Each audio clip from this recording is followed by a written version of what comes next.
بسم الله الرحمن الرحيم.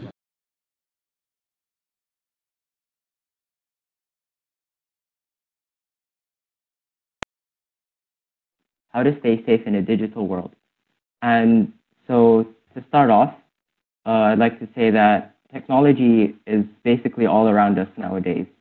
So it's very rare that you would see someone without an iPhone, I guess, in 2020. So living in a world where technology is all around us, I think it's very important that we acknowledge the benefits and also the dangers that it poses to us.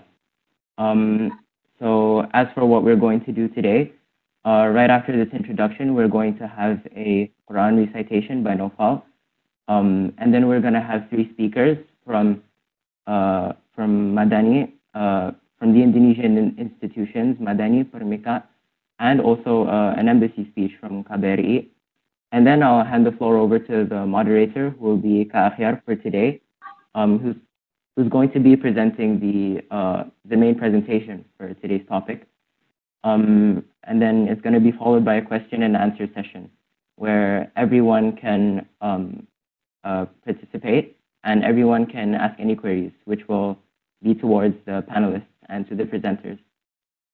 Yeah, and so hopefully we're going to walk away from today's event knowing just a little bit more about how we can stay safe and how we can protect ourselves on the internet.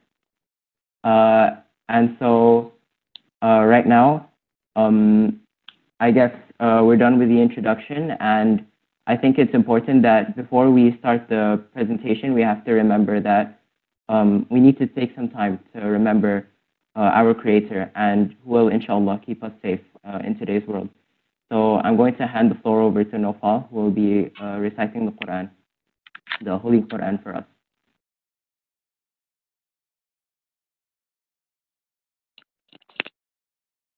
أعوذ بالله من الشيطان الرجيم ولئن سألتهم من خلق السماوات والأرض ليقولن الله قل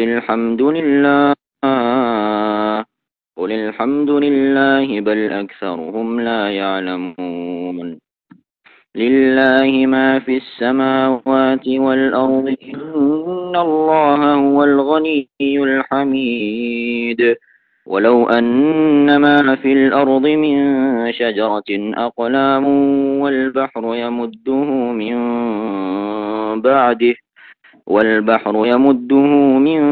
بعده 7 أبحر ما نفدت كلمات الله إن الله عزيز حكيم ما خلقكم ولا بعثكم إلا كنفس واحدة إن الله سميع بصير ألم تر أن الله يولج الليل في النهار ويولج النهار في الليل وسخر الشمس والقمر كل يجري إلى أجل مسمى وأن الله بما تعملون خبير ذلك بأن الله هو الحق وأن ما يدعون من دونه الباطل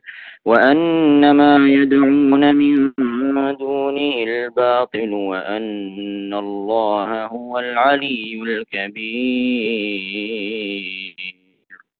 صدق الله العظيم. I seek protection in Allah from Shaitan, the rejected, in the name of Allah, the entirely merciful, the especially merciful. And if you ask them, who created the heavens and earth, they would surely say, Allah. Say, all praise is due to Allah, but most of them do not know. To Allah belongs whatever is in the heavens and earth. Indeed, Allah is the free of need, the praiseworthy.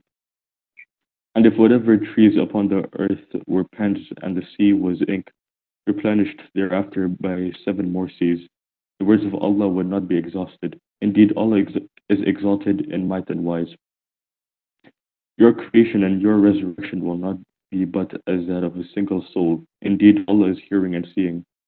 Do you not see that Allah causes the night to enter the day and causes the day to enter the night and has subjected the sun and the moon? each running its course for a specified term, and that Allah with whatever you do is acquainted. That is because Allah is the truth, and that what they call upon other than Him is falsehood, and because Allah is the Most High, the Grand. Truth what you say, Allah the Most Magnificent. Okay, so Alhamdulillah, we've completed the Quran recitation for today. Inshallah, today's event will go smoothly and well. And so to follow this up, we're now going to have some opening words from 3 Indonesian institutions, which will be Madani, PERMIQA, and KBRI. So now I would like to invite the speaker of Madani to present us with some opening words. And the speaker will be, sorry, just give me a minute. The speaker will be Ustad Sudirman, who's the representative of Kajian Madani Qatar. So I would like to hand the floor over to him now to present us with some opening words. So, all right, Ustad Sudirman, you can take your time. So for now, we're just going to move on to the speaker for PERMIQA. So the speaker for PERMIQA today is going to be Dr. Ranto Mohsin, who's the Education and Human Resource Development of PERMIQA, which is the Indonesian institution that stands for Persatuan Masyarakat Indonesia di Qatar. So I'd like to hand the floor over to you. Good morning, Assalamualaikum, everyone. Salam sejahtera to all of us. On behalf of Pak Sharnubi Fatah, the chairperson of PERMIQA, I'd like to say a few welcoming words. First of all, thank you for the organizers who have collaborated to make this interesting event happen, including KBRI dan Kajian Madani, and also KAIFA. And I see Pak Ali Murtado from the Indonesian Embassy is also here. Good morning to you, Pak Ali. I just would like to say that this is an important topic to discuss today or any day, really. So I'm really glad that you guys decided to discuss this topic right now. And I hope after our distinguished speaker finished making his presentation, we all come away with a more informed safety practices during our digital age. So that's all I have to say. I hope you will have a successful webinar. I wish you all the best. And I apologize beforehand that I cannot stay for the entire event because there's another event that I have to go to. Thank you again. Wassalamualaikum warahmatullahi wabarakatuh. Thank you for the words, Mr. Ranto. And now since Ustad Sudirman is here, we'd like to hand it over to him to give us some words. Silakan, Ustad Sudirman. Yeah.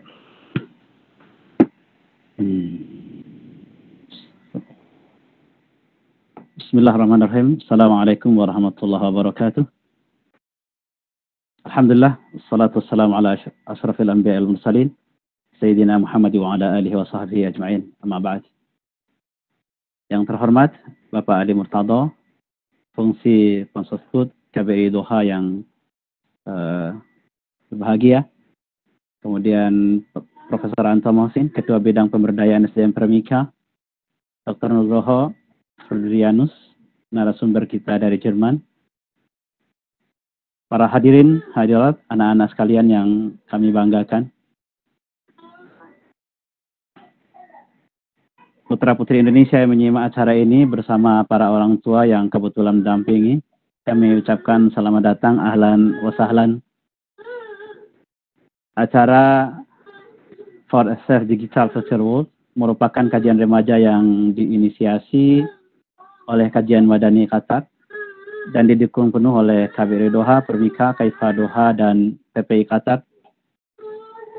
Terima kasih tak terhingga kepada Dr.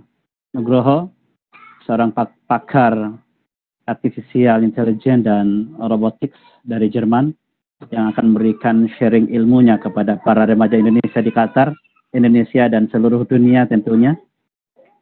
Sampai saat ini, alhamdulillah, sudah terdapat lebih dari 440-an remaja dari seluruh dunia, termasuk Qatar, Indonesia, Abu Dhabi, Saudi, Oman, UK, Australia, Malaysia, Singapura, Jerman, dan Sudan. Luar biasa.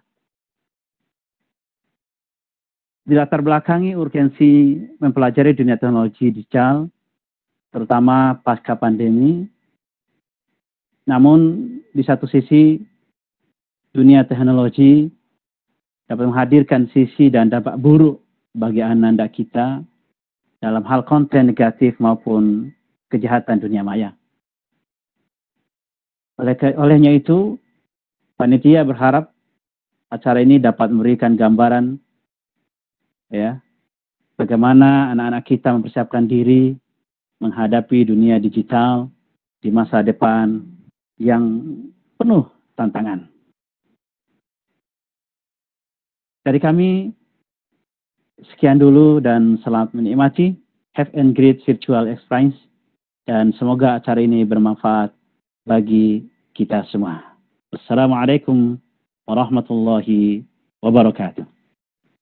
Waalaikumsalam warahmatullahi wabarakatuh. Makasih banyak Ustaz. Thank you so much for the words.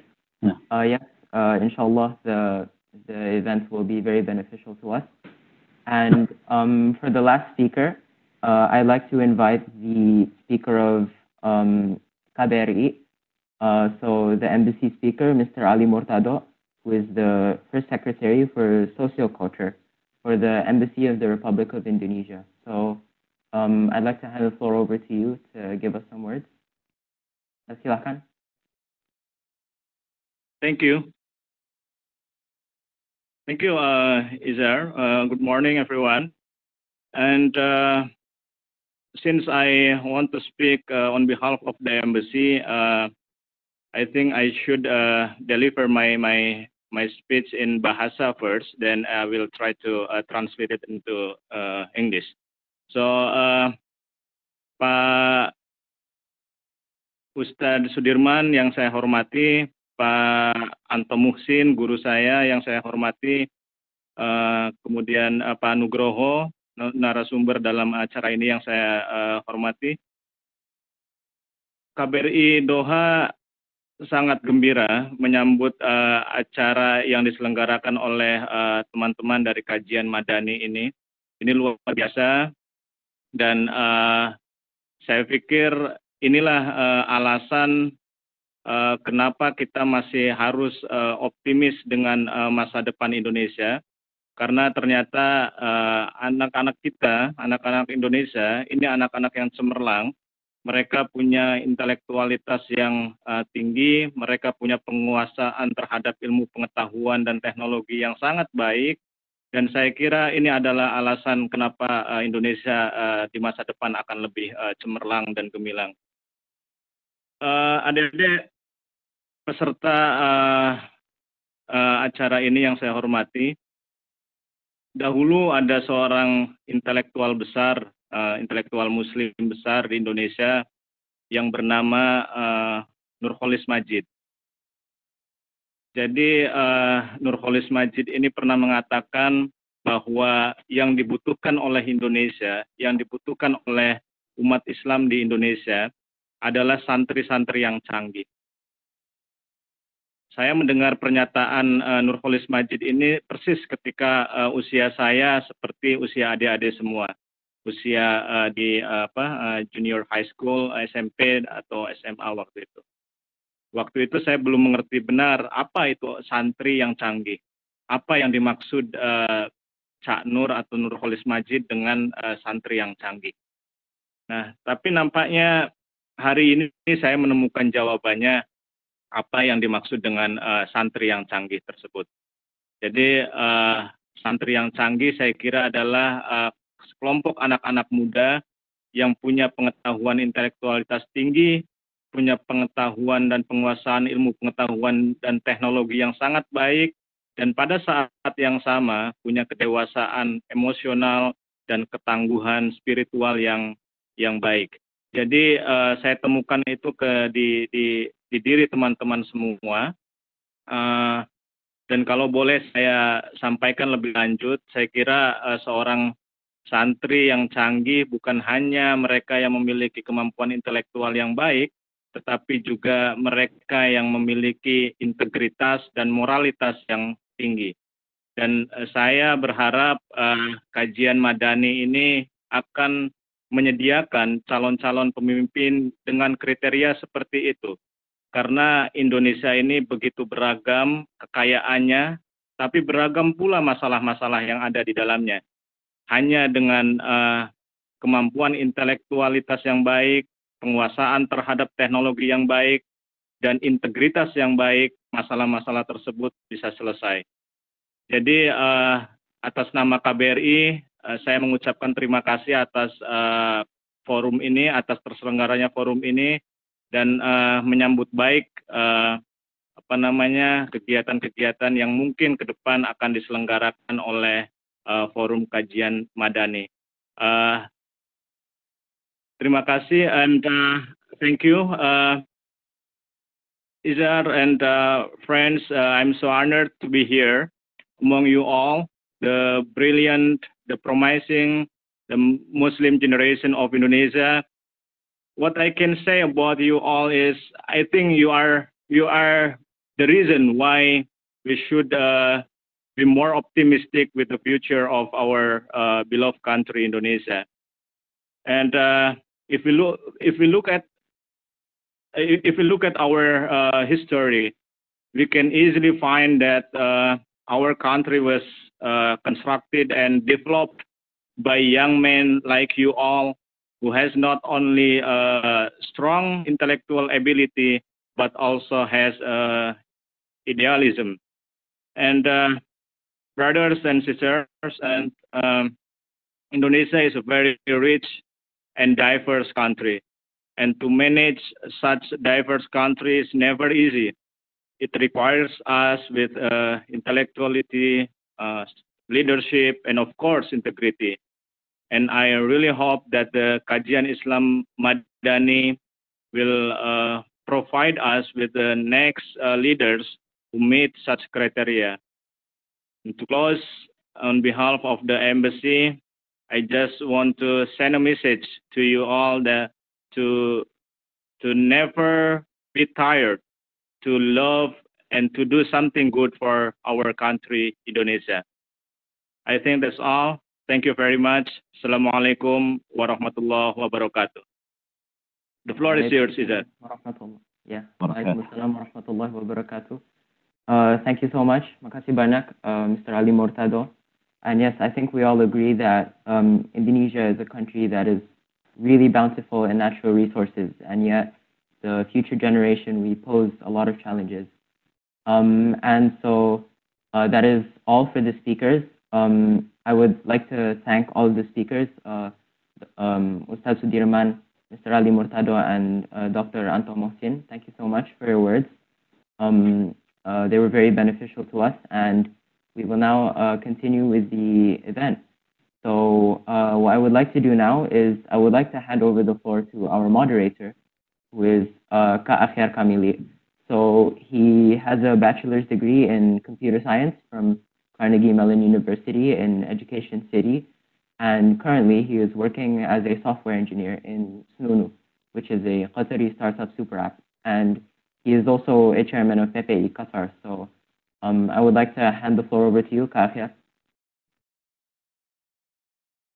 Thank you so much, Izar. MashaAllah, MashaAllah. Assalamualaikum warahmatullahi wabarakatuh. So let's get started with the event today. I'm very honored to be part of here. And just a reminder, that today, this month is August, marks our 75th year of being a nation, of being united together. So in order to remember our predecessors who fought so hard for our independence, and fought so hard to form a nation that's based in values and principles that seeks to make change in the greater world. We would like to play a video, and I'll give this back to the host, that can remind us, and motivate us, inshallah, for this event as well. And that's brilliant. Yes. I don't know, if you're the same, but I think everyone got chills from the proclamation of Indonesia. Such simple statements that really change our lives. So next, I would like to introduce. Oh, first I will introduce the event rules. So if you would like to speak up or ask a question, you can raise your hand.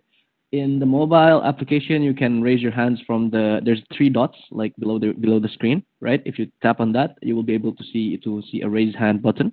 In the laptop, it's small button under the participants list. So if you can find that there are 3 small buttons or 2 small buttons there, raise hand is one of it. Alternatively, if you prefer to write it, you could write your questions in the Q&A. So I hope that's clear to everyone. If you have any questions about this, also put it in the Q&A. Okay. Let's go. So I'm honored to introduce our speaker today, Dr. Engineer Nugroho Fredivianus, who started from Institut Teknologis 10 November as from the Electrical Engineering Department. And he did his master's in Darmstadt University of Applied Sciences in Germany, and a PhD in machine learning at Karlsruhe Institute of Technology, Germany. He is now an artificial intelligence and robotics expert in Germany. He is currently a lecturer in the University of Kassel, Germany, as well as a postdoctoral researcher in artificial intelligence robotics in the same university. So I would like to hand the floor over to our distinguished speaker, Mas Nugroho. Silakan. Yeah. Good morning or good afternoon, everyone. I am very happy here today to be among all of you in this very special session that we will discuss about the so-called digital future. And first of all, I would like to thank all the 3 people that have given their opening speech, Ustad Sudirman from Madani, Dr. Anto Mohsin from PERMIQA, and Mr. Ali Murtado from KBRI Doha. And this is a very interesting session. I liked it a lot. Although I was a little bit hesitate when I was asked to speak here, because nowadays English is my fourth language. So I apologize if at some time in the session I will probably lose some words, but actually I wish it still can be beneficial for everyone of us. Yeah, so I will start with the slides. Hopefully you can see it, and also my voice quite clearly. Just yeah, Pak Nugroho, I think a lot of people are saying that your voice is a bit quiet, so I think if you could be a bit louder, that would be perfect, or just come closer to the headset. Is this sufficient? Yeah, for me it's fine. Yeah. Okay, so I will start with some, so to say, before the slide starts, I will say something like, why should we know, or why should we aware of the future, of our digital life in the future? Actually, we should be aware of it from right now, because the world is changing. The world of us, or should I say the world of the teenagers nowadays, are having great differences from the ones that our parents were living in the past. So because of that change, meaning that you should know better about your world right now. Your parents still can adapt. I'm sure they can. They can learn a lot from this era, from this digital generation. I'm positive that they can. All of us can do that. However, it's now your turn. It is now you decide what you would do in this world while preparing also for the next generation. Yeah, so that is more or less the digital future. And before that, I would like to introduce the structure of thinking that we will do today. The first, what we will discuss on each topic, we will say some things about what, the definition. What are we talking about? What is the boundaries? What is the limit? How we define the terms, so to say, in a very simple way that is hopefully suitable for you. And then we will talk about the why, the reason, the background, the things that you should be confident of, you should be sure of. Meaning that if you don't know why you do something, then you better refrain yourself. You better think again of why you are doing it. That's the why part. And the third part, which is also important, is the how. If you know what you are doing, it's the what part, and you know why you are doing it, which is the why part, and then you should know how you do it well, how you do it safely, how you do it structurally, so with some organized way of thinking, organized way of doing, organized way of learning. So these three keywords will shape the whole session today, more or less like that. But before we go on, I would like to show you some videos about online privacy.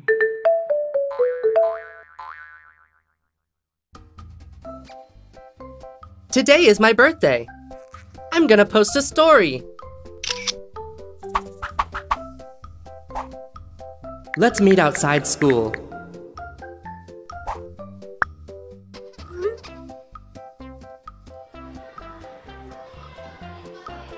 Happy birthday! Selfie? Yeah!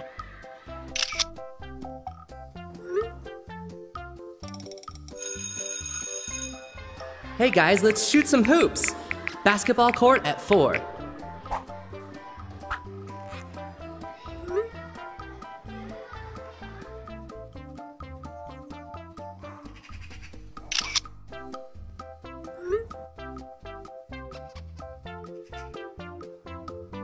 I'll be waiting for you at my place to celebrate. This is my address and my phone number.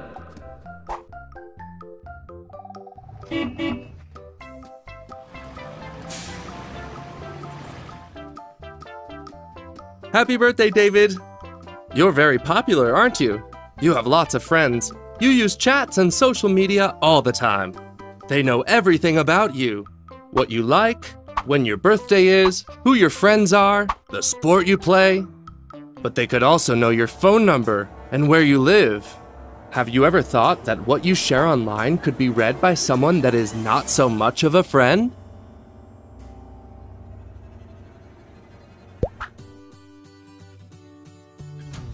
Always remember to take great care with the personal information and photos that you share online. Share with care. Now let's go celebrate. Your friends are waiting for you.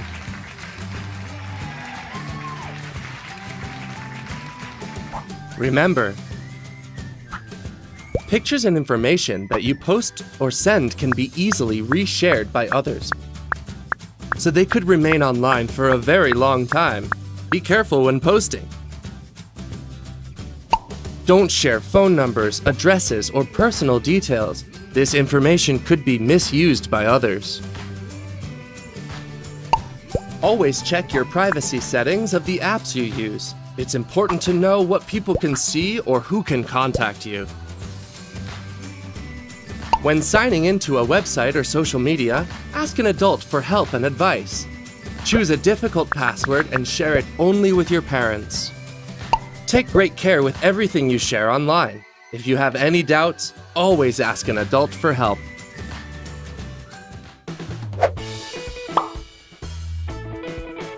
Do you want to find out more about parole ostili? Check the link on the video description.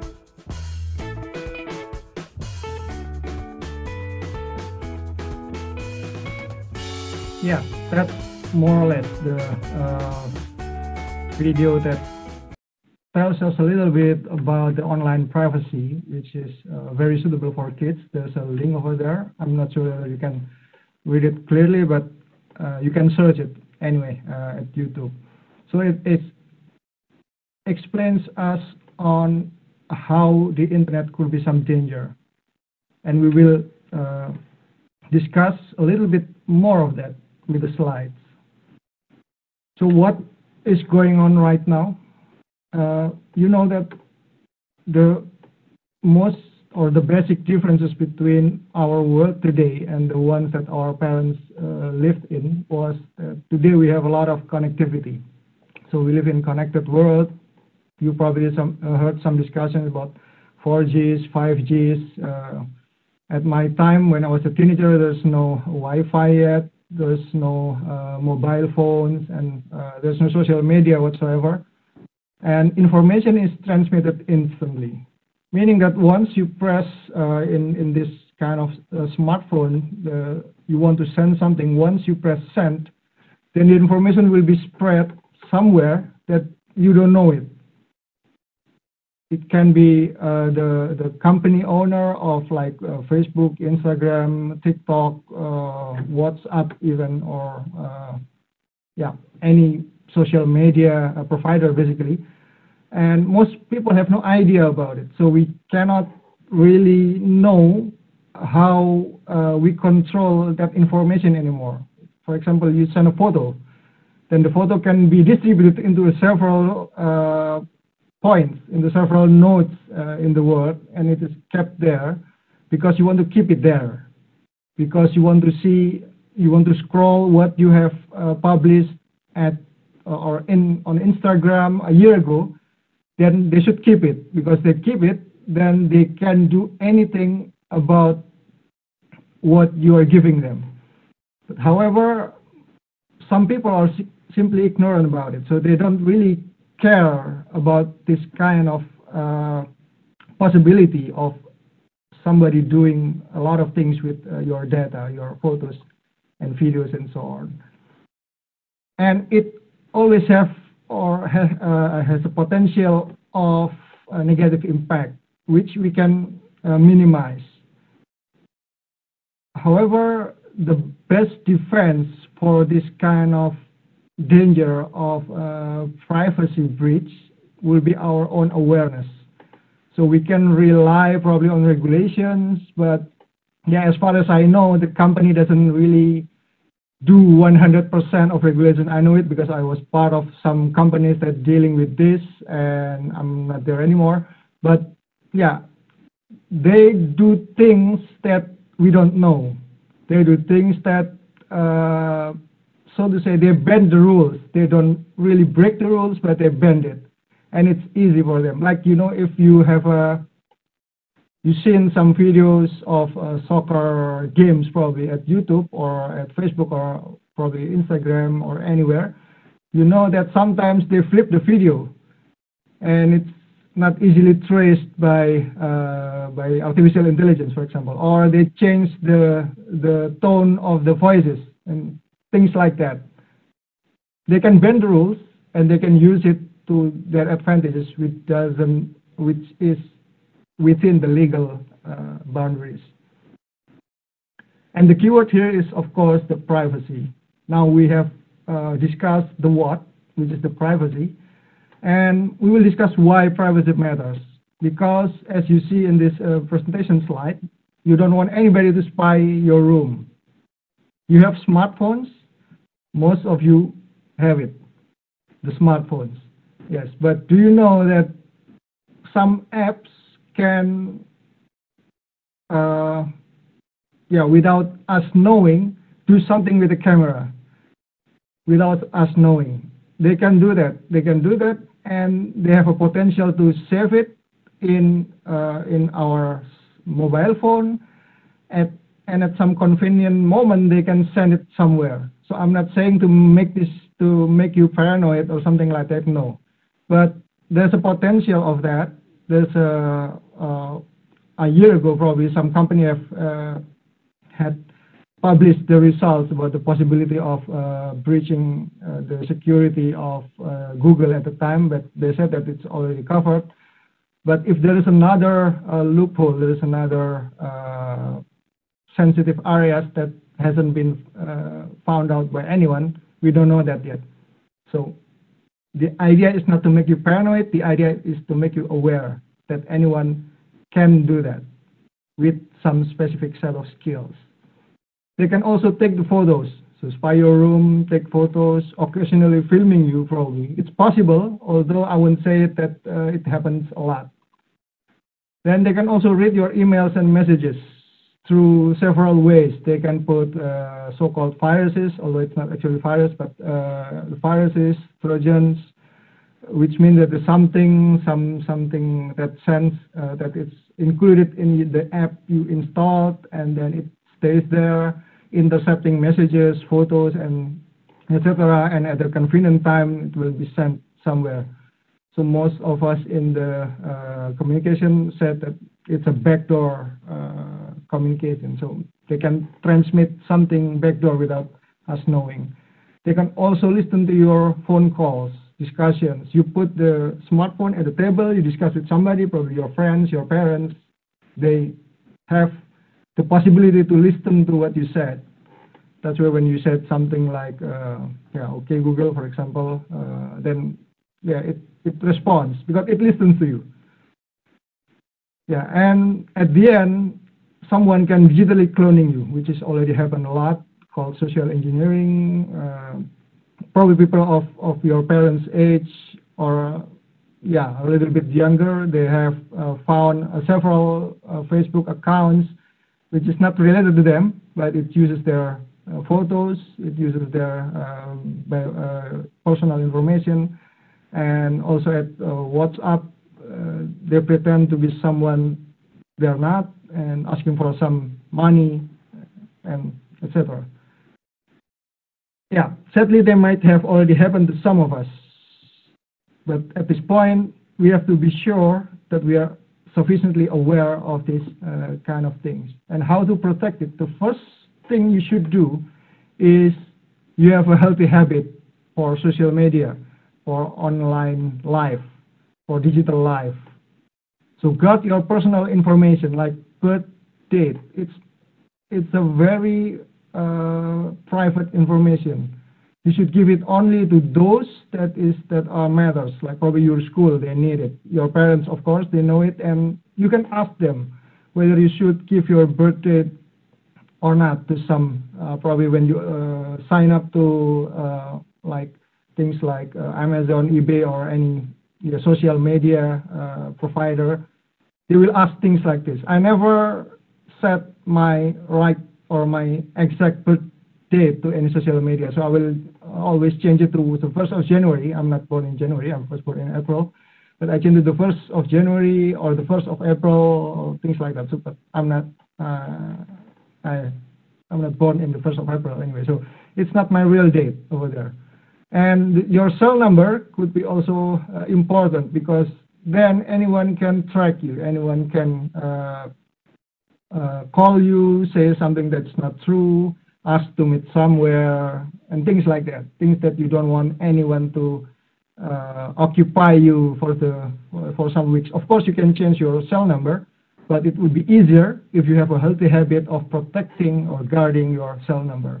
And anything related to your password, don't give any hint. Don't use like 1, 2, 3, 4, 5 for password. And you can discuss with your parents how to deal with this kind of thing. And assume this is very important. Internet is basically not safe. I've been to a lot of discussions about the internet with some a group of professors, and they agreed that internet is not created safe. So there's it's not the idea of being safe. When you get to the internet, you should assume that you are in a jungle or something like that. So it's not assuming that you are at home, but you're somewhere you don't know, somewhere that probably nobody, you cannot see someone if they're actually watching you closely. So just assume that you are in a jungle, it's not safe, you need a lot of guardians, you need protections for anything that you do. Because, yeah, it's basically not safe. And then you can also protect device-wise. So from your device, you can refrain from non-urgent apps and unverified websites. There are websites that offers you to download this and that videos, or probably for the students, PDF files, or pirated apps, pirated softwares. Yeah. So they're unverified. You should refrain from that.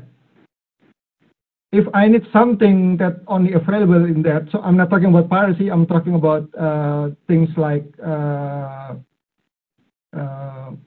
presentation or data set, probably which is only available in websites that cannot be verified. I always use my PC at the cloud. So I have a cloud-based PC. I use that so they cannot track me because it has no personal information whatsoever. It's a way. But if you cannot do that, if you can guard your own security, then you should refrain from that. Popular apps like TikTok, like, I don't know what, what you teenagers play right now. Mostly you play TikTok. It's actually categorized as not safe. It is fun, yes. It is cool. You can share things. You can have your existence to your friends, among your friends, or even broader than that. But in some way, it takes a lot of information from your website, or sorry, from your smartphones. So be careful of anything very appealing. You sometimes see ads that you like it a lot, like some cool movies, ads of something like a cool toy or device, smartphones, whatsoever. Be careful of that. And the third one is very simple. You can use camera and microphone blocker. So the photos and the right-hand side, you see it's a very famous person. You should know him. It's Mark Zuckerberg, and he's the owner of Facebook. So it's actually literally has the owner of Facebook, not only the account, but the Facebook company itself.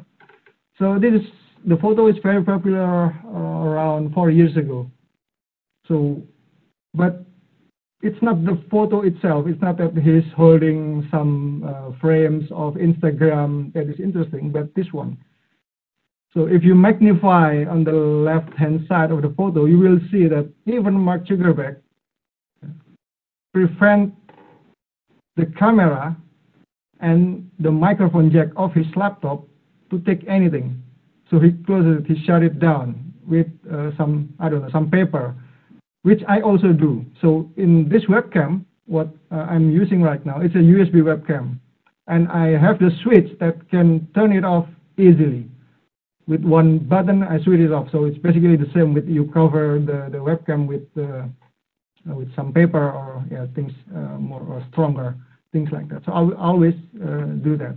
And at my smartphone, the first thing I install for every new smartphone that I have, so it's not that I buy it a lot, it's very rare actually, but the first thing I do is I install minimum is the camera blocker. I always install it. The camera blocker that does not have the permission to access the camera, which is cool. So anything, any app that wants to access the camera, I will know. Then I can set it to allow or not. Basically, things like that. So it's very important. And antivirus would be a wise option. And you should also discuss with your parents, because sometimes using antivirus, meaning that it slows down your device, if it matters to you, I don't know, then yeah, you can discuss it whether to use it or not. Yeah, and as always, involve your parents for any assistance.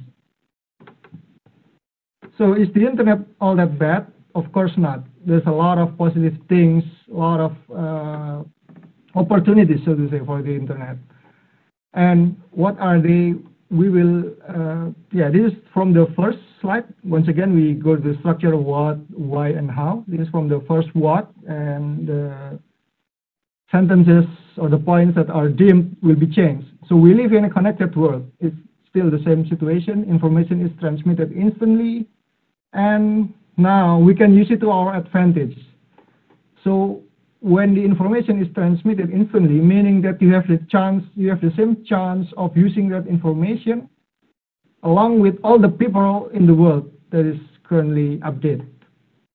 So we can use it to our advantage. Various accessible positive contents. You can watch a lot of positive videos at YouTube, for example, at TED Talks, for example, or the courses like in Udemy, Coursera, I don't know. I'm sure they have contents for teenagers too, but I haven't checked a lot. At least at YouTube, you can do it, presuming that your English is quite, you can understand it quite well. If you understand what I'm saying, then you can understand it. Then if there are the negative ones, just ignore them. Don't even think about it. So just ignore it. If it's very disturbing, then you can ask your parents or any adults to set probably how the images or how the videos should be filtered. But don't prevent yourself from the internet. Just use it to your advantage. That's basically what I'm saying. And ask this question to yourself: what is the internet for you? Why do you need the internet? And the answer of the questions will be in one word: the purpose. So what is your purpose of using the internet? Or even greater, what is the purpose of you? Why is purpose important? Because it defines what you do. If you see yourself as a learner, if you see yourself that as someone that needs to learn everything, then you will do it. You will learn everything. You will learn a lot of things. You will have your time, your spare time learning. It defines what you do and it defines how you do it.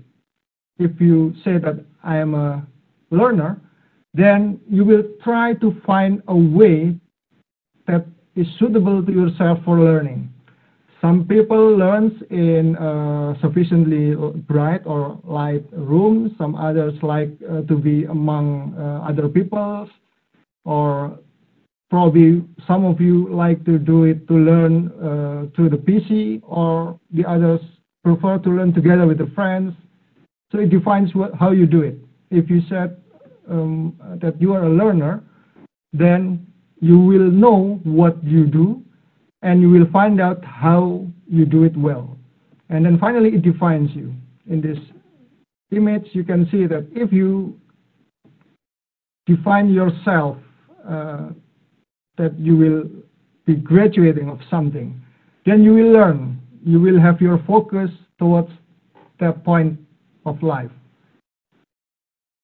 Yeah, talking from experience, so I was also a teenager, and what can I see from myself and the people from my generation is that the quicker you define yourself, the quicker you are able to define yourself, then the more advantage you collect entering the adult life. So I see it for a fact, I saw it for a fact, some of the people in my generation cannot even define themselves until they are 25 years old or 30 years old. Then for like 15, 20 years, they are always wondering what they are doing in this world. They wonder of what should they do. They wonder what should they learn, etc. A lot of people like that. I'm not saying that they're bad. I'm saying that they can be better than that. And you, at your current age right now, you can be better than anyone that hasn't found or defined themselves while they are 25 years old. So you can collect a lot of stuff, a lot of positive stuff, positive things before entering the adult life. And it's talking from the experience, because being an adult is about making decisions. So probably you will meet, hopefully not, but probably you will meet some adults that in their age of 25, 27, they're still unable to make their decisions. Why? Because they don't have a purpose, because they don't define themselves.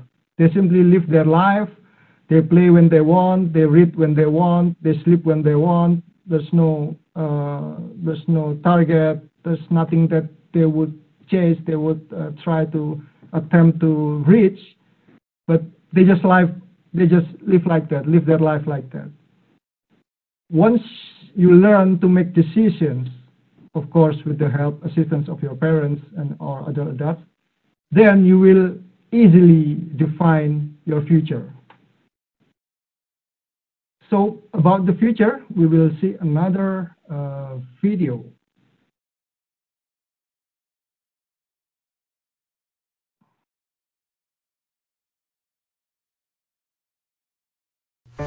The future is complex, uncertain, and ever-changing. By the time you enter the world of work in 2030, it will have been shaped by new technologies, an aging population, globalization, inequality, political uncertainty, and climate change. How will this impact jobs, and how can you identify the skills you need to succeed? The Future of Skills, Employment in 2030 is a report by Nestor and Pearson that predicts some of the key skills needed by employers. Things like interpersonal skills, such as working in a team or teaching others, learning skills, like goal setting and question asking, and higher order thinking skills, which include coming up with creative ideas and problem solving. Employers will need people with broad knowledge in areas such as English, history, philosophy and management, as well as specialised knowledge in STEM subjects and foreign languages.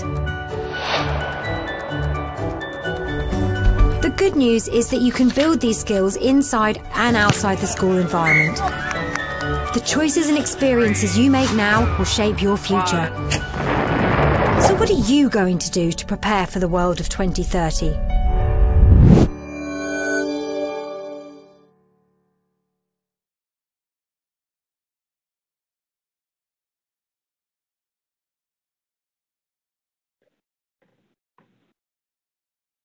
Yeah, please give me a moment.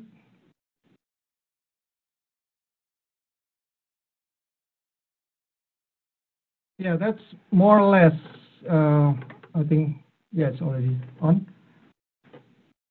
Yeah, that's more or less the future. So you can see a lot of things, a lot of possibilities from the future. So I will try to make it very simple. I will try to make it understandable easily for all of us. And yeah, the question, how will the future will be? So we have already the what, the why, and now the how. How will the future be? So first, there will be new technologies. There is a lot of things that is not happening right now. We'll assume like 2030. And yeah, there's a lot of improvements in medical, a lot of improvements in transportation, and there's also population shifts like the aging population, like the mobility of the people, which is yeah, moving from one part of the world to the others and so on. And it also defines or coined with the term like globalization. So it's very easy for us to have this meeting right now, and in the future there might be it might be easier because we will have things like holograms. You will have things like nowadays already happening. You put your specific glasses, and then what you can do is you can talk to each other like you are in the same room. That's one way of doing communications in the future. And there's also climate change, which is important. It will change how our food will look like, how we will use our or how to measure energies, the electricities, and so on. It will also affect what we have right now. And the second how is how to prepare for that, how to prepare for the future. The first one would be that we need to have, each of us will need to have interpersonal skills. Why is that? It's because some of the work will be replaced by machine. It is obvious right now.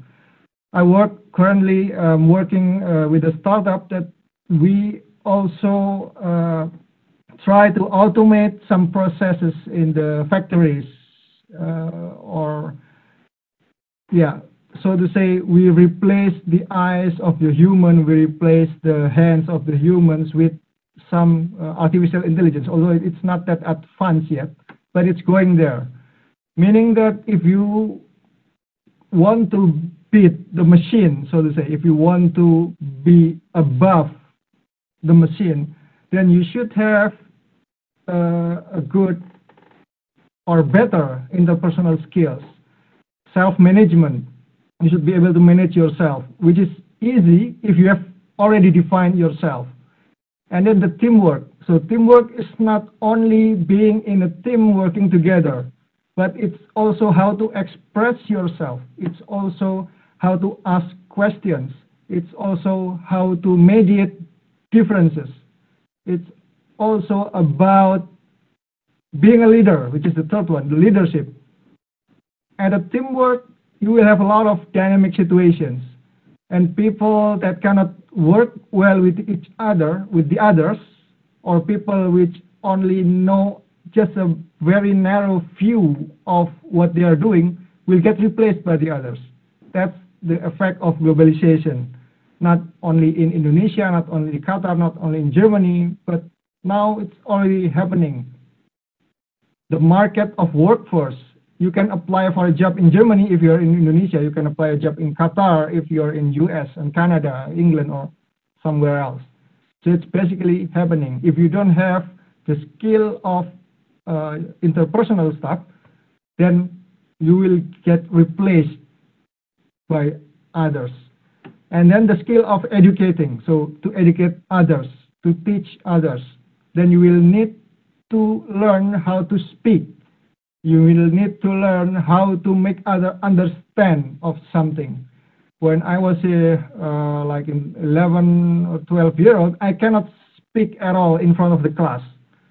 It's me that way. I prefer to sit down at the table of my class, doing some mathematical stuff, writing, or sometimes drawing. But when they ask me to speak, it's impossible at the time. But then I learn. I'm trying to have a teamwork skills required for teamwork, leadership skills, and so on. So it should be noted or emphasized that it is very important for you, regardless of what you want to be, to have these interpersonal skills. And the second is learning or thinking skills. It's actually different, but I put it in the same point because it's related. The logical and critical thinking means that if you know about something, if you read about something, then you have to find the holes. You have to find the flaws of that thing. If you see an idea, for example, an idea, we want to make the smartphones probably transparent. So if there's a smartphone like this, for example, it's not transparent. You can see the color here, but you cannot see through it. So if there's an idea like we want to make the smartphone transparent, then you should ask first yourself, how do I criticize this? You've probably done it a lot with your parents. I don't know, at your age, probably you've done it. But the idea is not the bravery, but the logical. So making smartphones transparent is cool, but it won't be easy to use, for example. That's a way of critical stuff. And then afterwards, if you criticize something, then you should also learn to use your creativity to solve the problem.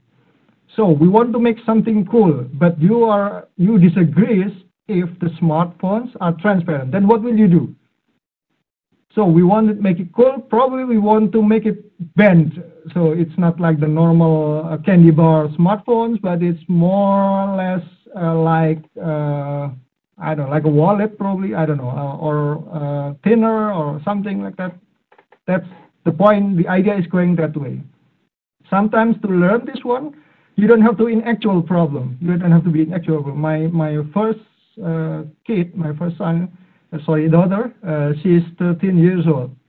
And at the previous holidays, I and the mother, asked her to do an assignment.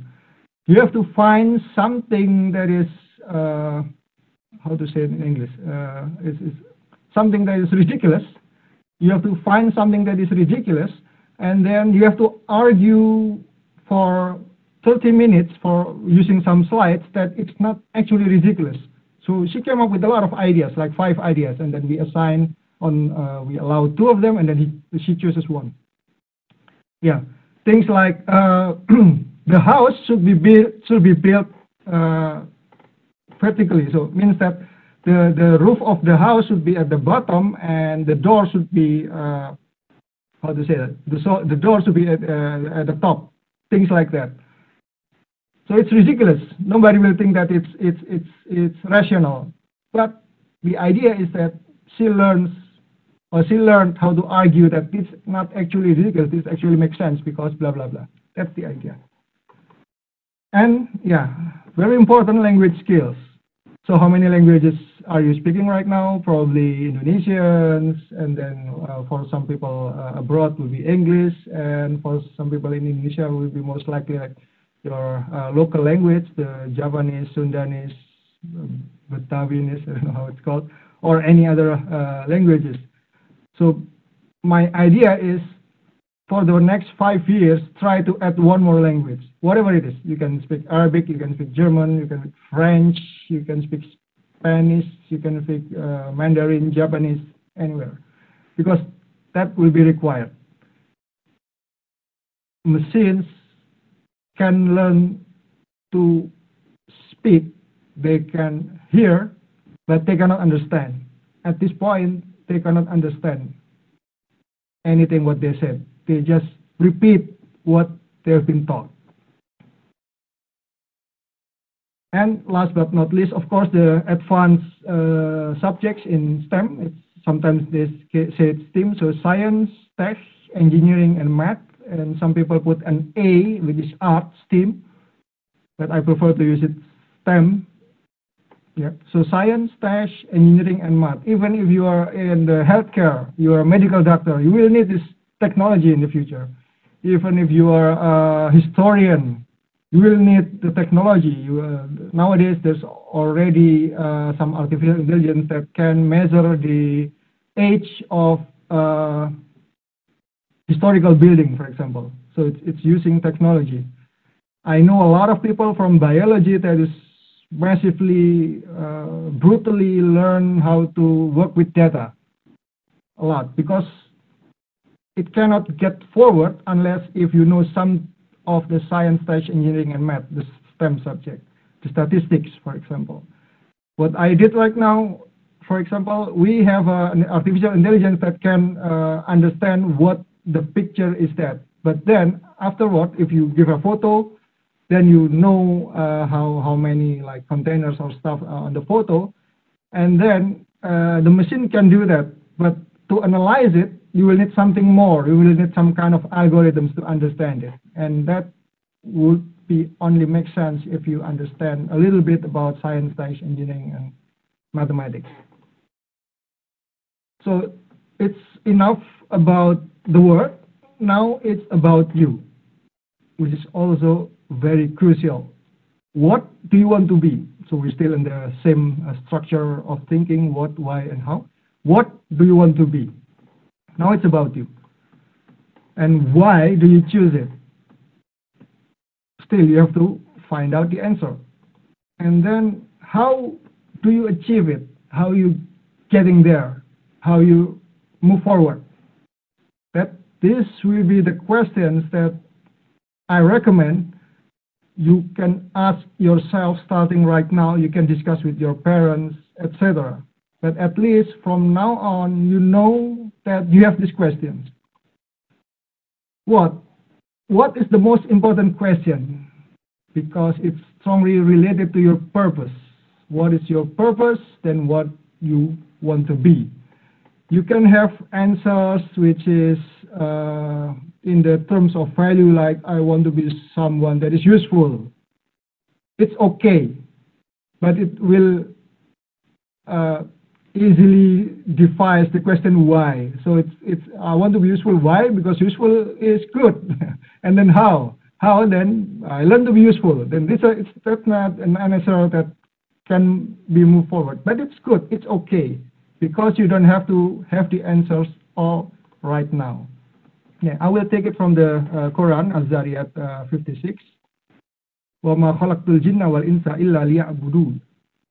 And I did not, this is God, Allah, I did not create the jinn and mankind except to worship me.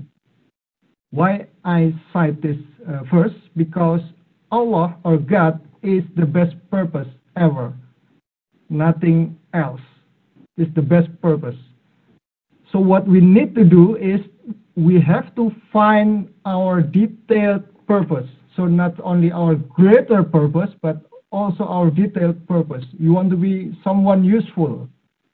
Then what is an example or what kind of usefulness you want to teach probably, or you want to create some app that is that helps assist the others, or you want to go to like a non-governmental organization and help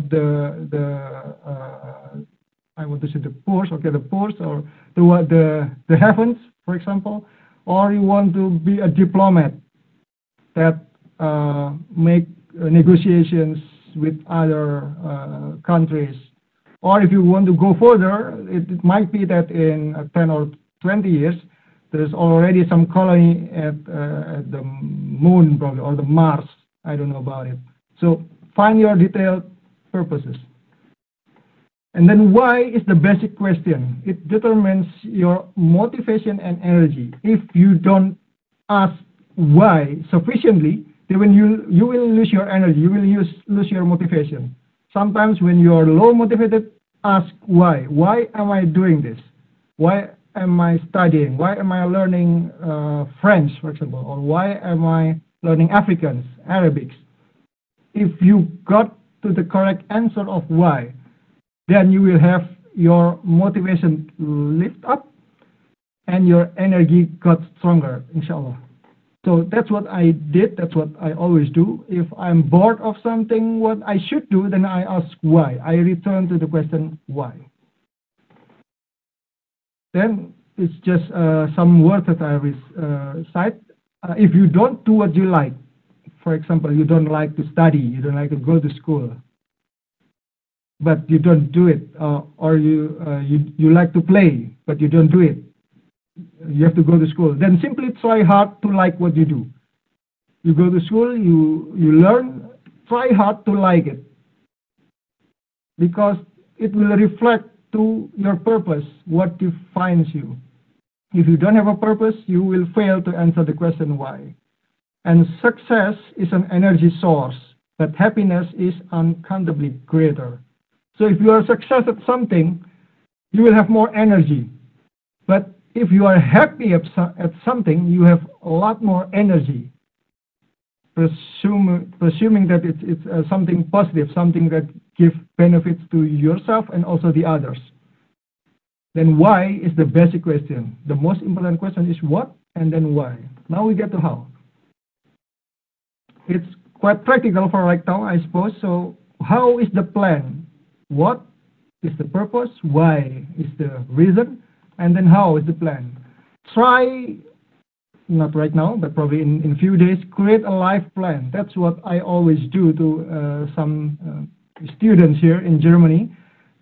Sometimes they get confused because there's a lot of cultural shock. There's a lot of demands from the parent that they might not be able to fulfill. Then what I did, or what I always do, is this: try to create a life plan, because it will make you easier to become what you want to. 1 year, 2 years, 5 years, 10 years. Just an example. You can do it differently with another way. And I will suggest that you try to define yourself when you are 40 years old. I don't know, it's still like 30 or 25 years from now, but that's okay. It's not a problem. ask or consult your parents about it. The hint is it should be reachable and flexible. It's not something like I want to be able to run like the Flash, or I want to like fly like Superman, something like no. But it's reachable, but it's flexible enough that when you fail at something, you're not 100% failed, but you probably just 12%, 20% failed, or probably 50% failed. It's okay because, yeah, to be honest, nobody gets a 100% target of their life. That is no problem at all. Yeah, that's an example because it will probably help you. An example of plan. In 1 year, I want to make good friends, meaning that I want to have a sufficiently good speaking capability, listening capability, make ideas, teamwork, and then probably in 2 years, probably not all of you are suitable, but it's just an example, I want to study at the university. You don't have to. I mean, that's a way of, you make a plan, but if you want to study at some other place, that's okay. Some of you or some of us might want to be a nurse. The nurse doesn't have to go to the university. They go to other schools, for example. That's totally fine. Depends on what you want to do.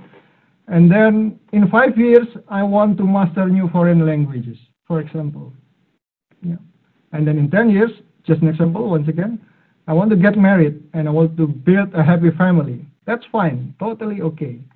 And in when I'm 40 years old, I want to be an expert in, let's say, language. You can speak a lot of language simultaneously. You can argue. You can negotiate. Basically, you can do a lot of things with the language, which is one of the important aspects that you should have mastered in the future. Now, with this one, you have more detailed targets. Yeah, the most important thing, do not forget, study and pray, because that's actually also one energy that will drive us, and obey our parents. Probably some of you, like me, myself, few years ago, also think that my parents know nothing about the era that I'm living now. I don't understand what they say. I don't like what they're proposing. But actually they have good points. They want you to be success. They want you to be happy. Although the how is different, but the what and the why is the same. Just discuss with your parents, agree on something and probably disagree on something. It will train you to have a good communication skill or negotiation skill, probably. Yes, so allow me to, it's not about that I'm presenting myself, it's just how the things may go. So this is about me. Yeah, when I was 12 years old, I learned programming for the first time. So my parents bring from, my father, bring a laptop from the office. It was not a common thing, so almost not a lot of people have PCs. So they have, my parents brought laptop, the office laptop, home, and then we bought a PC, and I learned programming for the first time. And then 13 years old, I created my first card game. At the same time, I learned English. So the first card game was I collect my allowance, my money allowance, like for 1 week or 2 weeks, I forgot. And then I bought some like newspaper, like technological newspaper. And one of the pages, the big pages, it has a code. So like a few columns of code. Then I type it one by one. It takes, I forgot how many days was that. And there is a lot of bugs, a lot of errors here and there. And then I got to it. So I created my first card game. And then I know how it works. And I created another one. So this one probably a little bit misleading, meaning that the 13 is I typed the code I got from newspaper that I bought with my own money. And then, yeah, I created another card game based on that. So I know how to draw it. I know how they work. And then now I created my own rules with the card game. And then that at the age of 14, I loved math a lot. So I won numerous math competitions locally, nationally. There is still a medallion at home. My parents still keep that. And yeah, I got some first prize from the Australian University at the time. And then 15 years old, I started learning Islam. So I didn't know about Islam before. We are coming from I'm Muslim. My parents are Muslim, although my name sometimes people are not really aware of that. But I come from a Muslim family. But started learning Islam for me is the turning point that shapes the future since I was 15 until right now. At 16, I start to learn teamwork, organization, meaning that I start to handle difficulties with the team problem, difficulties of being in a disagreements, negotiation, and so on. At age 18, I got to the university. It was the ITS at Surabaya, and then I learned networking. So when you're in school, it's limited. But when you're at the university, then you have a lot of chance to know a lot of people, a lot of professors from other departments. At age 22, I was the president of the student organization. It called them ITS Surabaya. At the time, we held a lot of demonstrations, which is something that I should learn at first. I got into TVs, radios at the time a lot. Then I always pushed myself, although sometimes I also fell down, but then I got up again and tried to learn things. And then at age 25, I got married. Right now I have 4 kids. 27, I got scholarship for studying abroad, a master in Germany. And 28, a year after that, I was the chairman of the Indonesian Muslims Forum in Germany. It's called the Forum German. And it's 34, it's quite a while, 6 years. I finished PhD in machine learning. And then 35, I expanded to robotics because machine learning is just an algorithm. And then I want to expand to something that I don't know yet. So I expand to robotics. I learned a lot of robotics. I become the team leader of our robotics soccer team. So if you know RoboCup, the World Olympics for robots, I was also there. I was a team leader, although it was not very successful. But at least I know how they work. I know the community. I have the network. And I know a little bit about robotics. I know how to make them speak. I know how to make them learn, etc. And it's 39, I start another networking to European and world startups. So I went to Berlin, which is the capital of Germany, a lot of startups there, made a lot of new friends, new colleagues, new staff. And yeah, I had to leave my family for 5 days a week and then come back at the weekends. And yeah, with their blessing, I did that. And then now I'm 40 years old. And yeah, right now my activities is based on the city of Kassel still and working at a startup here. And yeah, I'm still progressing. I'm not finished. Still learning Islam, still learning teamwork, organizations, and so on. So that's more or less how it might go. In my spare time, yeah, I created the so-called bots, the Telegram bots. It's about basically Al-Quran, Hadith, search engine, dictionary. You can print, there's no ads whatsoever, non-profit, free. I don't use it for data mining. I'm not taking your phone number. No, not at all. There's nothing I get from this except that I want to be useful for others. And it's actually started as an iseng. I don't know the English word for iseng. Probably Akhyar can help me on that. So there are some words, but it's not actually representing the word iseng in Indonesian. So there's iseng, and then it's useful for others. Okay, then I develop it with my spare time. You can try to use it. At least in this case, I want to say that although you are busy at something, you can help others with your time that you have, the time that you have. Yes, that's more or less what we discussed. Now we get into the conclusion. 2 minutes left. I think I'm quite on time. Step 0. So the conclusion is very important. Step 0, define yourself. Know the details. What you like, what you don't like. What kind of person are you? It's always difficult for teenagers to do that, but it's necessary. Because if you don't define yourself, then you don't know anything about you. And it will be difficult to get to the step 1. Make a plan, discuss it with your parents. Like the how, 1 year, 2 years, 5 years, 3 years, 10 years, when you are 30, 40, and so on. If you're not sure what the future will look like, watch videos at YouTube. They presented a whole lot about analysis regarding the future. And then study hard, because you won't be anything unless if you learn. And then pray harder than now, harder than ever, and play occasionally. I also play games. Sometimes with my children, sometimes myself. Yeah, but occasionally. It's not like study occasionally, pray occasionally, and then play hard. Not like that. But study hard, pray harder, play occasionally. You will need it. You will need the things that you have from your spare time while playing. As a programmer, I also got a lot of ideas while playing. So it's like when I was doing on my PhD dissertation.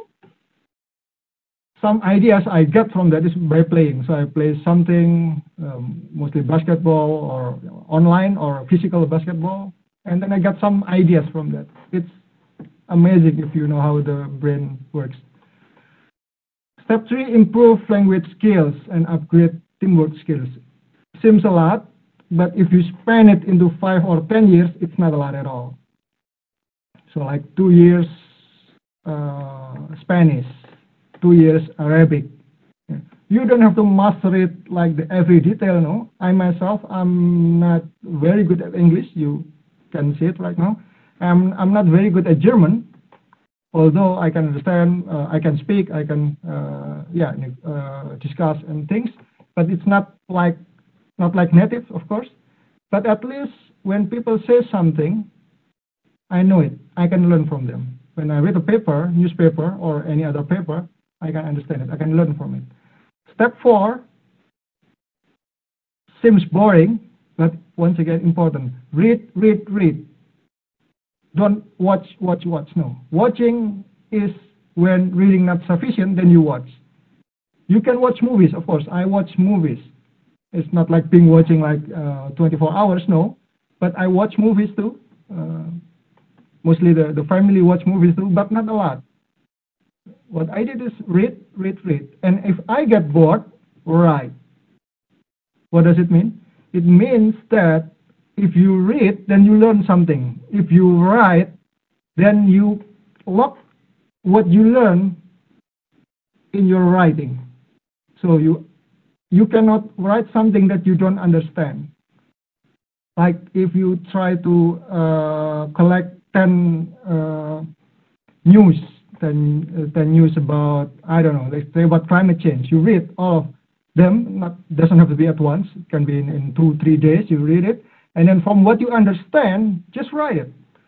In Indonesian, in English, in Arabic, in any language, just write it. And then you will see whether what you write is actually reflecting what you read or not. So if you want to be a good writer, read a lot. If you want to be a good speaker, listen a lot.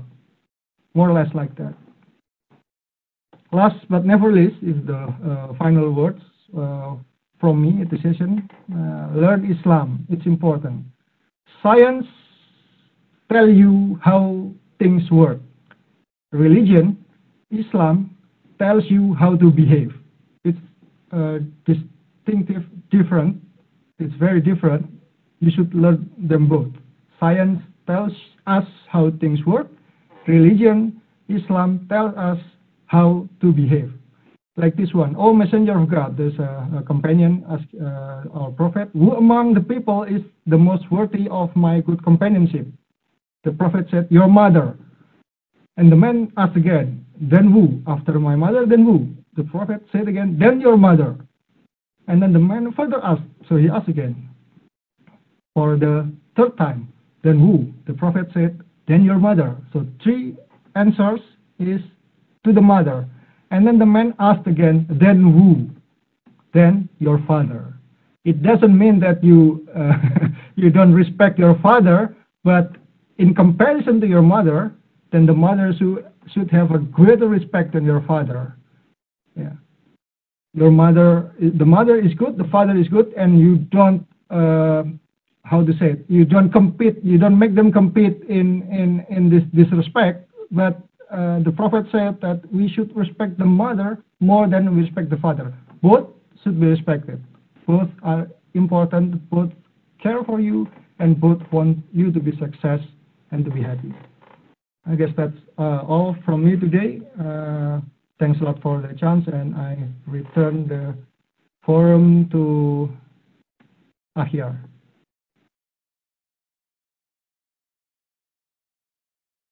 Yeah, thank you so much, Mas Nugroho, for the very broad session. Mashallah, inshallah. Thanks everyone. We talk about a lot of things. We talk about how privacy matters, and I can vouch for myself, as well, as a computer science, and as someone who works with a lot of digital companies, that the internet's definitely not a safe place. Small comment, I always, it seems like a lot of people always think like, apps are always systems, right? And it's like computers. When you give your data, it's only computers that see it. No. When you give your data, the person who builds the application, everyone in that team, and everyone who hacked that team, or everyone who has access to that team can see, a lot of times your information. Of course, there's laws and everything regarding this, but it doesn't mean like people follow them all the time, and it doesn't mean that people take the right precautions to actually avoid data leaks. So that's important from that side. We had a lot of discussion on our own purpose, and I guess this is a homework for all of us to sort of aim and discuss our purpose more. Make use of your youth. And I like, the point that Mas Nugroho raised about making use of youth, right? Because Allah, we know that in Islam it's also taught, that a young person who loves Allah is more dear than an old one, right? Because this is the time, to be closer to Allah. So I will pass this on, and I will open the Q&A for anyone who wants to share their thoughts or wants to have any questions. Let's see. You can raise your hand if you would like. And you can ask if you raise your hand, we can give you access to speak. Or if you would rather ask it in the Q&A, it will be fine. Okay, we have a direct question here. Small questions from Ms. Inda. Does Germany participate in the FIRA Cup? FIRA. Is that the robotic competition? I'm not familiar with it.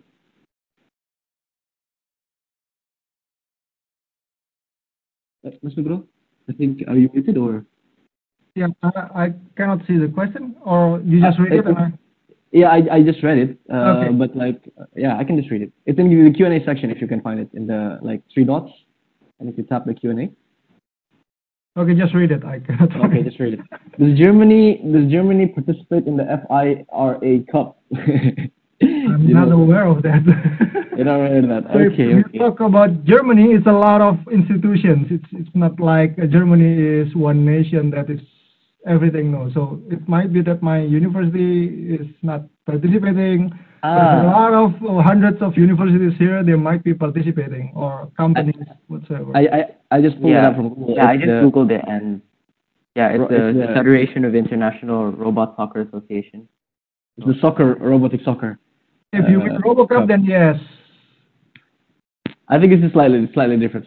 But I think all countries participate in that.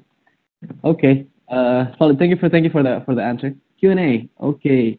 What should we do if we ever give or use our real phone number or birth date? So if we had to, or if we've already given it, I guess that's the question. What should we do? Yeah, it's unavoidable if at some point you have to give it. But the idea is that how to secure it. I mean, like the schools, they need it. Like the governments, they most probably need it. But the idea is that you don't give it too easy to any other parties that doesn't actually have the authorities for that. So if you already have done it, there's another way to prevent something bad, like changing your email, changing your phone numbers, but it would be ridiculous if it's not actually the case.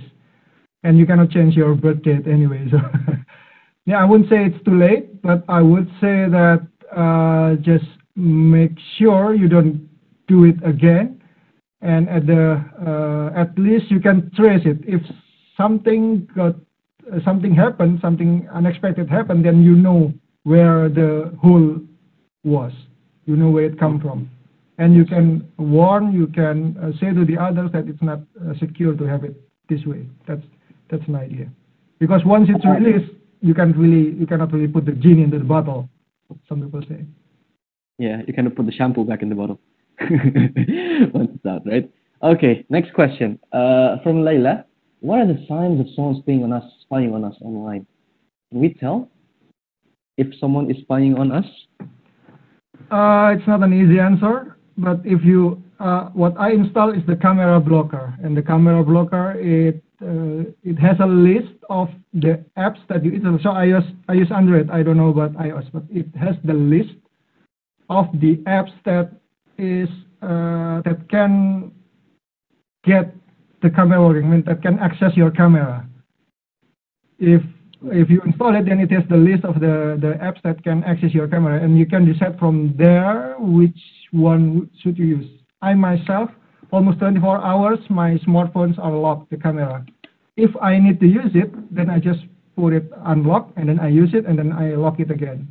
So there's a mode that it's automatically locked after 5 minutes, and I use it. If I need to make a video, for example, that is longer than 5 minutes, then I just set it into a specific time or unlimited at some time, and do not forget to lock it. That's the best way, I think.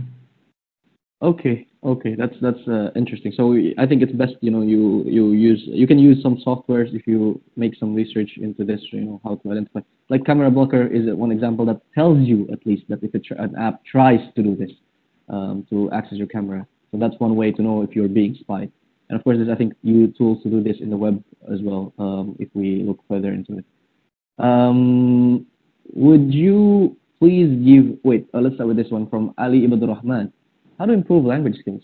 Like, picking language is not really in a lot of people's books, and it's not an easy thing to start with, I guess. Yeah, there's something called the linguistic intelligence, where some people can learn language easier than the others. And I think it's gifted, but however, we still can learn. We can learn at least at the level that we understand it passively, so we don't have to speak, but when we read something, when we hear or listen people talking, we understand it. And that way, we can at least learn from them. But then we cannot really engage in conversation. And in many parts of the world, at least from what I know, the western part of the world, they don't mind if you cannot really speak correctly, but at least you can understand what they say, and you can respond with other language like English. English is almost, I would say it's a must-have. But the other language like Germans, yeah, sometimes in a meeting there's always people that they cannot speak German very well at the level that the other will understand, but they can understand. So the other speaking German, and this person particularly speaks English, for example, and it's okay. There's a guy from Pakistan, for example. The other speaks German. When it's turn to speak, then he speaks English. Nobody really having any negative note on that. So it's totally okay. But at least you start from the passive, and then afterwards you try to communicate actively. I will tell you something that what I did when I was 20 years old. It was a time when chatting was the beginning era of chat. So it's something called IRC. It's still there right now, but not as popular at that time. But what I did at that time is I go to the Warnet, what is Warnet? Internet cafe. Yeah, internet cafe, I guess. That's and then I enter the IRC, and I try to find anyone that speaks other languages than Indonesia. I won't speak to any Indonesians, not because I feel arrogant or not like that, but I want to learn. Just speak with the friends. I try to type whatever. There's no Google Translate at the time. Google is not like nowadays, but I just try to type and try to understand what he's saying. English and French at the time because I did want to learn French. Yeah, because French was the world champion in football at the time.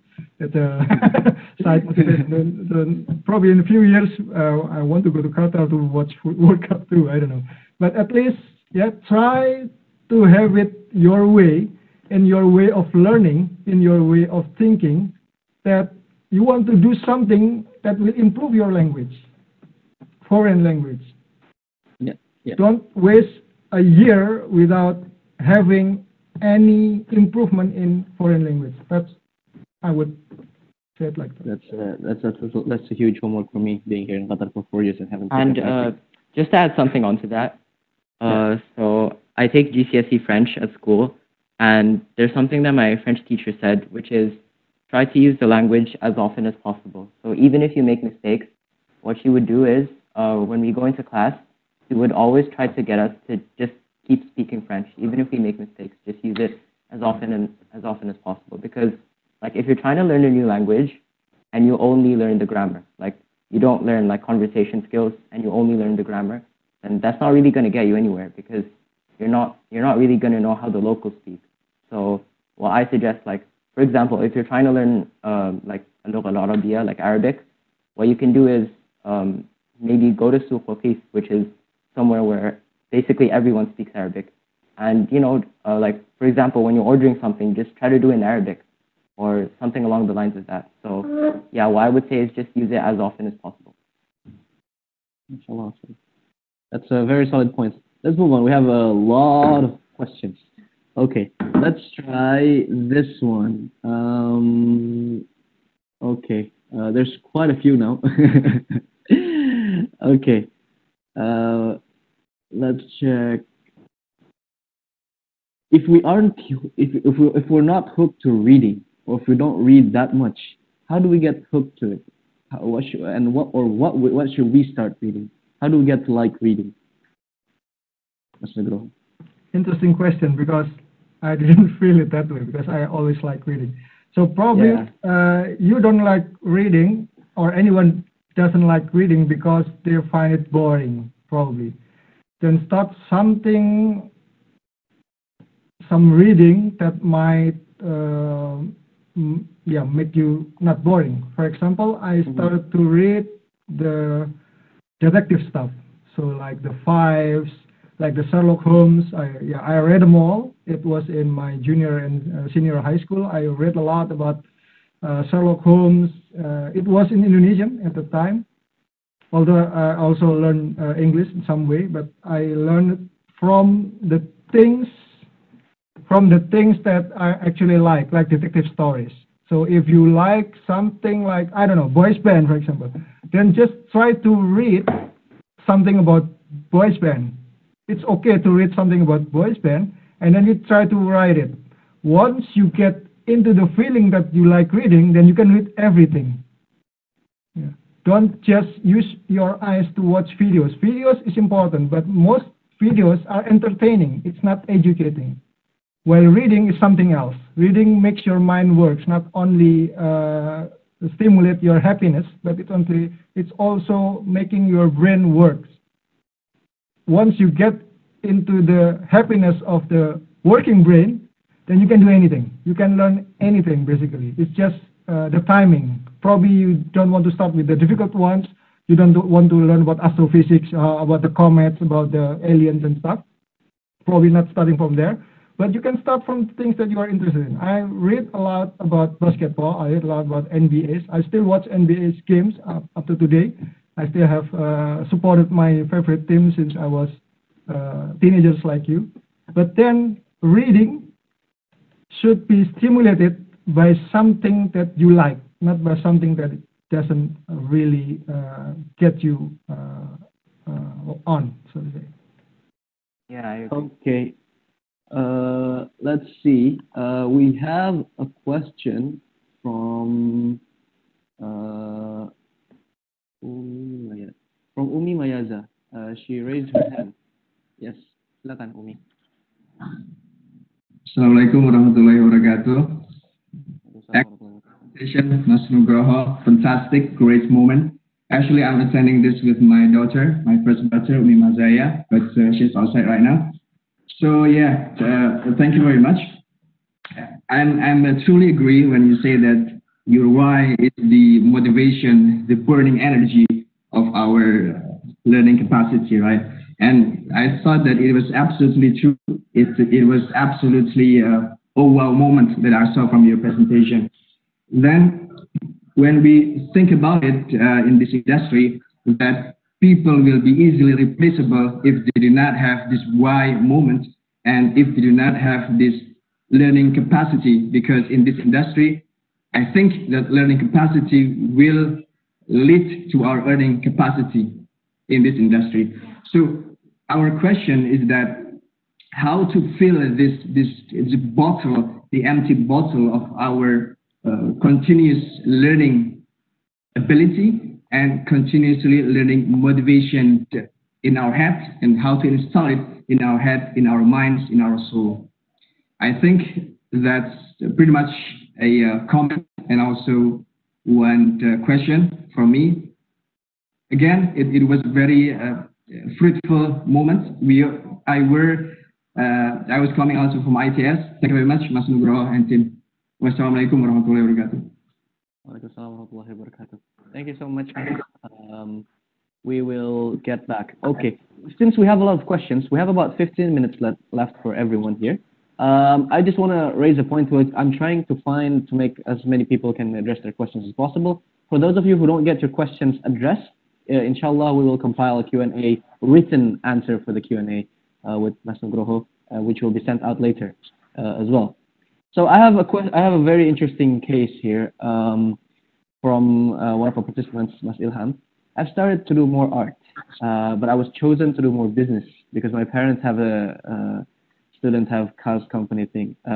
What do I need to do in this today? And I want to raise this point, I guess, with regards to your purpose and you know, when people ask their purpose or try to find out what they want to do, because you know, especially with parents, how do you address when we're not aligned? So yeah, it's a very common typical question. I had it also with my father. I want to get more. I wanted to get more into programming, and he asked me more into the hardware, the happened between us. One second. One person is not muted. Sorry, Wait, I think we're getting background noise. Sorry. Raise hand. Dia akan kasih. I will check who is. Umi Mazaya, I think you're not muted. Oh yeah. Okay, thank you. Oh, okay. Yeah. Okay.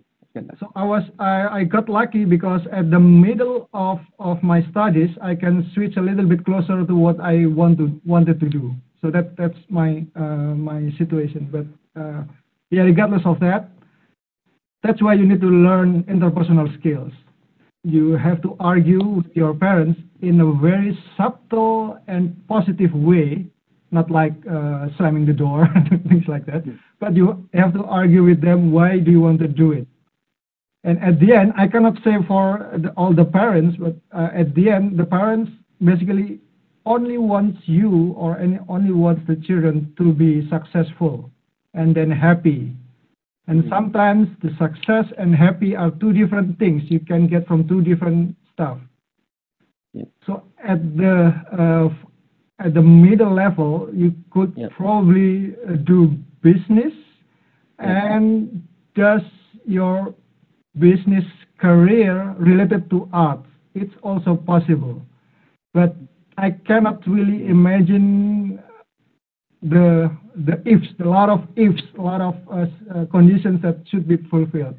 The best way is to learn how to communicate what you want with anyone else, including your father. Still obey them, obey your parents. It's in Indonesia we say it's harga mati. It's I don't know what it is in English. So it's something bottom line to obey your parents. Yeah, you have to obey your parents.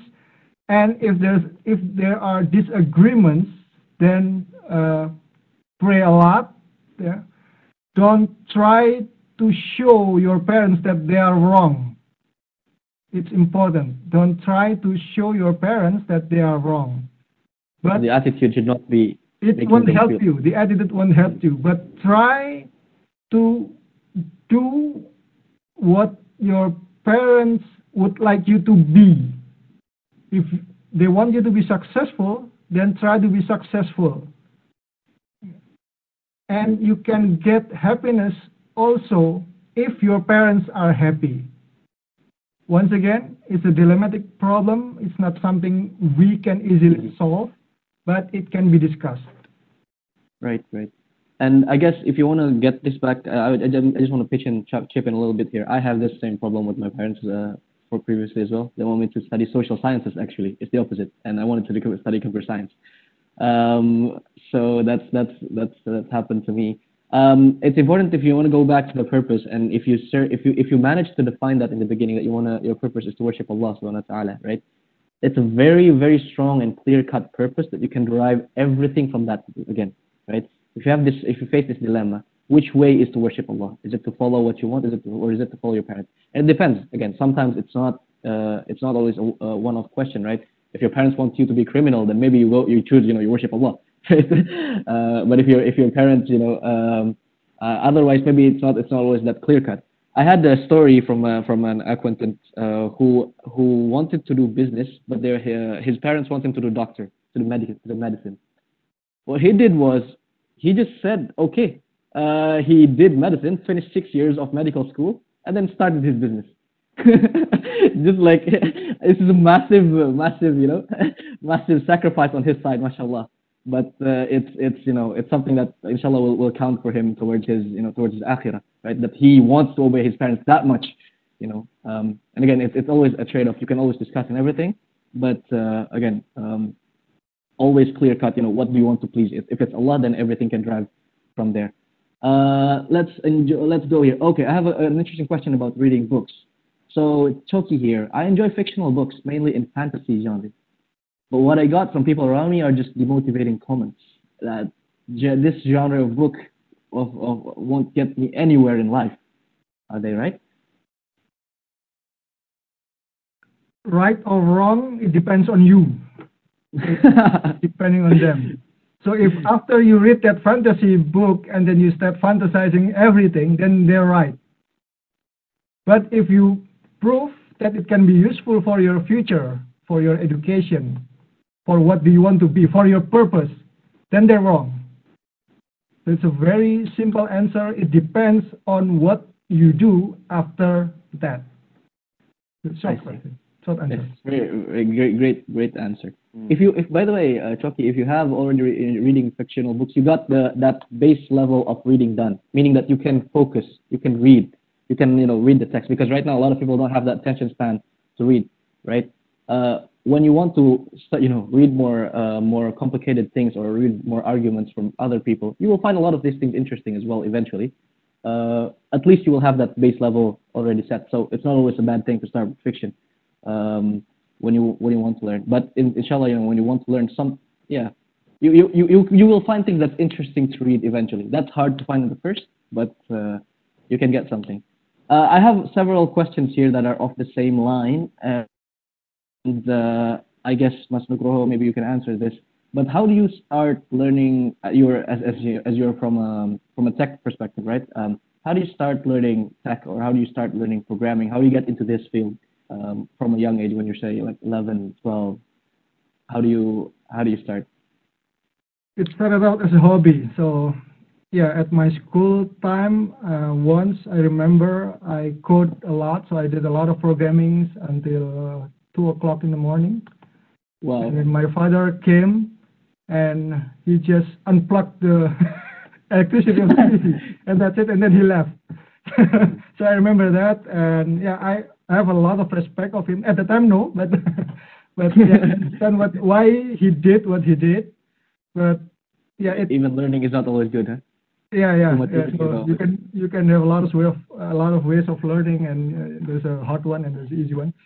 And yeah, because I did it as a hobby, so I did it as something that I like. That's why I spent, right now we will say that I invest a lot of time and effort to master that.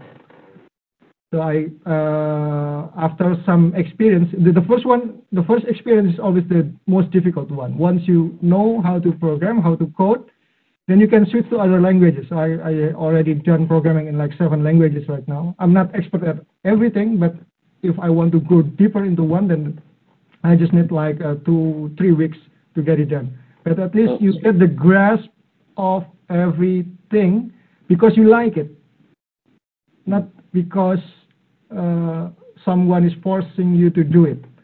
But once again, if you don't, you cannot do what you like, then try hard to like what you do. It's the idea. I was lucky because I can get along into this career line that I really like since I was a teenager, but I understand that many others doesn't.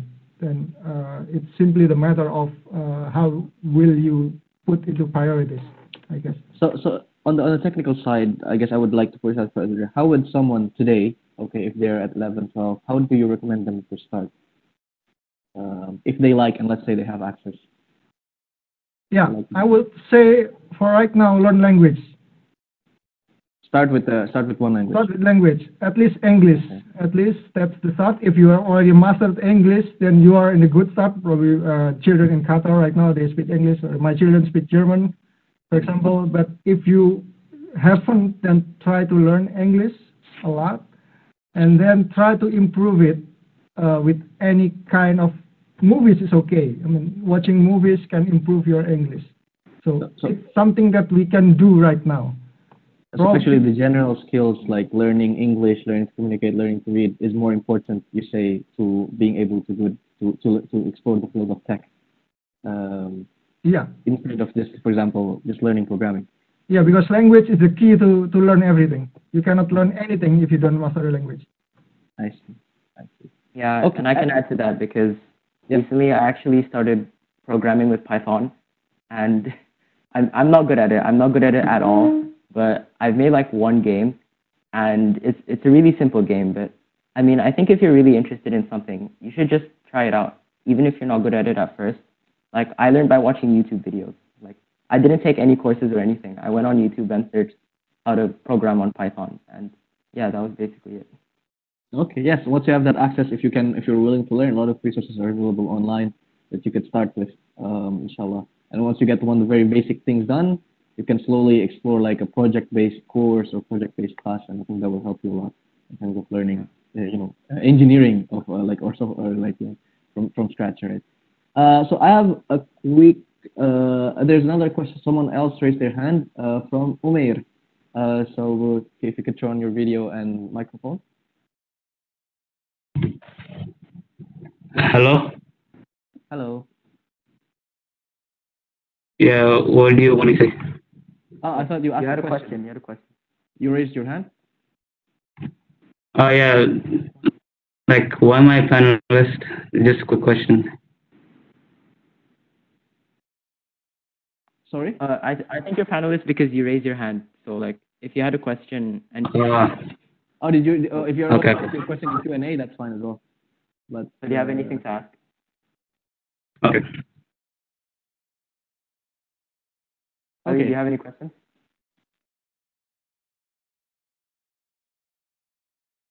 Okay, I guess not. Okay, we'll start with another question from the Q&A then. Let's say, okay, from Adra Jilanrana here. I know what I want to do in the future, but sometimes I take too much time to think whether I can achieve it or not. Nobody wants to fail, and that's my biggest fear. What can I do to face this fear of failing? Yeah. The practical thing is write what you think. Always write. You think of something, you consider something, just write it. And then usually, from experience, not my experience, but others, when they write something, the burden got a lot less. So it feels like it's a lot because it's in your head. Once it got out from your head into the writing, then the burden is a lot less. Then you can simply check on probably after 1 month or 2 weeks of writing what you currently thinking, then you can see that everything is actually easy to achieve. I mean, not easy like easy, but easier to achieve if they're already out of your head. That's the practical thing. And the next will probably, you should discuss it with your parents nevertheless, but at least you can try to put some weights, pros and cons, and that's a simple decision-making stuff. That's what I propose. Yep. And also there's... Sorry, Aizar, go ahead. All right, thanks. There's also a dua that I really like for this. So this is something that you can say often, like in prayer. It's Allahumma inni a'udhu bika min al-hammi wal-hazn wal-ajzi wal-kasal wal-bukhli wal-jubn wal-dala'i ad-dain wa ghalabati ar-rajal, which basically means, oh Allah, I seek refuge in you from anxiety, grief, weakness, laziness. And so I think this is something that you can say perhaps in your prayer or after prayer in your dua. And I think the more you say this, the more that you'll really realize that Allah is in control of your life. So Allah will lead you somewhere to somewhere better. So I think that's why if you read this dua, then you really have nothing to worry about. Yep. And this is super helpful. Mashallah, I think the dua is definitely there. I just want to add something on a concrete level. Even which is like, if you have a big dream, make sure you know what to do next in something small, right? Because even in a company, when you have a big project, right? If you say to the engineer, okay, guys, we have a 2 years project. Okay, let's start today and let's plan everything, and then let's finish. Let's come back in 2 years and see, right, what happened. This will not work. It's too big of a gap to be planned. Anything could happen within those 2 years, right? So what you want is you want to keep a goal, but you want to break your plan into smaller things because if it's too large of a dream or too large of a project, let's say here we have another question. You want to make something like Apple or Microsoft, right? How do you get there, right? A lot of things, it's very scary. The risk of failing it is too big, right? Anything can go wrong. So what you want is you want to take it something smaller, and you want to start with with your goals. Let's say, okay, I want a big company. Let's start. Maybe I want to make a good university, or I want to make a business in 5 years, and then from that you can chunk it even further, right? And the next year, then I want to learn accounting, okay? And then you can evaluate. Maybe if after a year you figure out, actually I don't like accounting, right? And you don't like, maybe I really don't want to be business that much at all, right? Or maybe you don't like tech, right? So break it apart, and then that way your goal is smaller. You can evaluate, then your fear will be less because it's clear what you should be scared, what should be worried about. So I think we're out of time, unfortunately. Sorry for chipping in once in a while. But so thank you all for all the participants. We're going to do a quick poll. There's going to be a polling that's going to be done. Let's check this. So yes, so the host will set out a poll right now.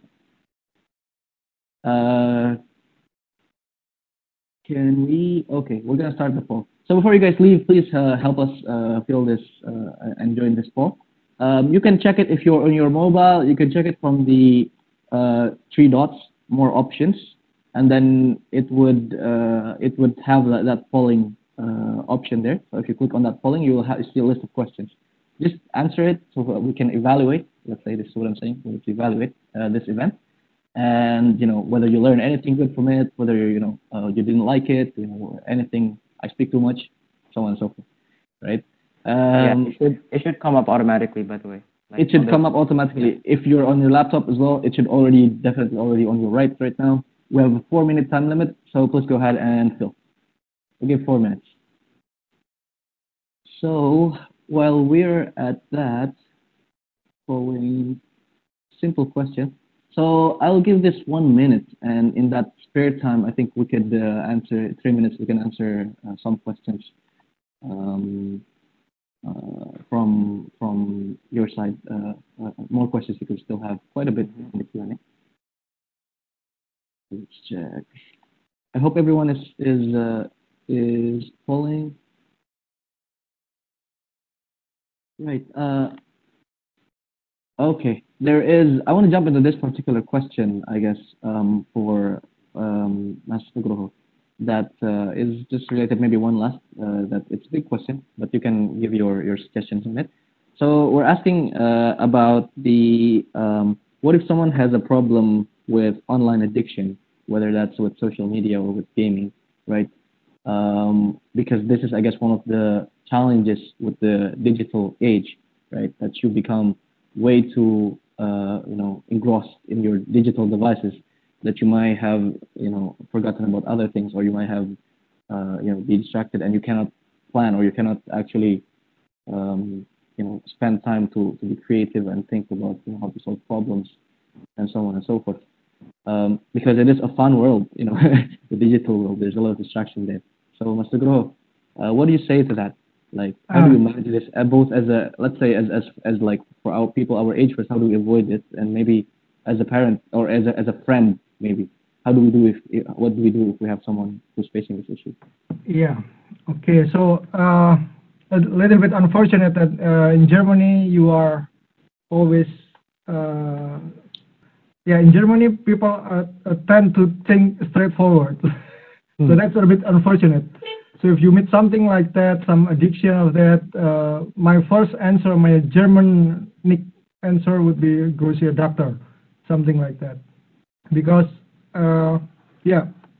if it's something that is affecting your psychology, I mean, it's not something that you, it's not only at the habit level, but at a psychological level, then you should meet someone that is expert on that. Nevertheless, if you have a friend like that at the earliest level, then we can probably change him or give some suggestions, recommendation to him or her to not doing that. But however, if there's already an addiction, then anything we do can make things worse. That's how we in Germany commonly think. If something is at that level, then anything we do can make things more dangerous, worse, or something like that. So it's better that you go to see an expert, and then try to talk with the expert how of help that we can do, how can be of help. That would be my straight answer for it, because I'm not an expert in psychology, so I cannot really say. This is not a tech problem. This is not a tech challenge. Yes, it's more than that. Yes, so you would need to have, I think, some suggestions from a behavioral expert or psychologist in order to help address the issue, because it's really something more fundamental. But definitely, I like that way of answering. So I will give this back to. I think we will conclude the session for today, at least in the content side. I will give this back to Izhar to close. Go ahead, Izhar. Thanks, Akhyar. So we're coming to the end of the event now, and of course I'd like to thank all the speakers, Ustaz Sudirman, Mr. Nugroho, Mr. Anto, all for giving out your words and speaking to almost 300 of us. So I really hope that we've all learned at least a little bit from this event. And like I said at the start, I hope we all walk away knowing just a little bit more about how to stay safe out there, because I mean, it's a really big world and technology has connected us all. So it's really important that we stay safe. And to conclude the session, I think, are we going to have a dua from Akhyar? Yeah, we can. Okay, so I would appreciate it if everyone can mute themselves so that Akhyar can deliver the dua. Okay. I will just deliver a short dua for everyone. أعوذ بالله من الشيطان الرجيم. ربنا لا تؤاخذنا إن نسينا أو أخطأنا. ربنا ولا تحمل علينا إصرا كما حملته على الذين من قبلنا. ربنا ولا تحملنا ما لا طاقة لنا به واعف عنا واغفر لنا وارحمنا أنت مولانا فانصرنا على القوم الكافرين. O our Lord, do not impose blame upon us if we have forgotten or erred. Our Lord, and lay not upon us a burden like that which you laid upon those before us. Our Lord, and burden us not with that which we have no ability to bear. And pardon us and forgive us, and have mercy upon us. You are our protector, so give us victory over the disbelieving people. I would like to conclude this also with the dua for closing the majlis. So, subhanakallahumma wa bihamdika ashhadu an la ilaha illa anta astaghfiruka wa atubu ilaik. on behalf of everyone, of the officials here, the committees who has arranged this event, I say thank you all for attending, and may you benefit from it. And we'll conclude. Say alhamdulillah, alhamdulillah rabbil alamin. And conclude. Assalamualaikum warahmatullahi wabarakatuh. Waalaikumsalam warahmatullahi wabarakatuh. See you next time. Yeah. See you all. Bye. See you. Assalamualaikum. Yeah, feel free to leave now. Thank you, everyone. Okay.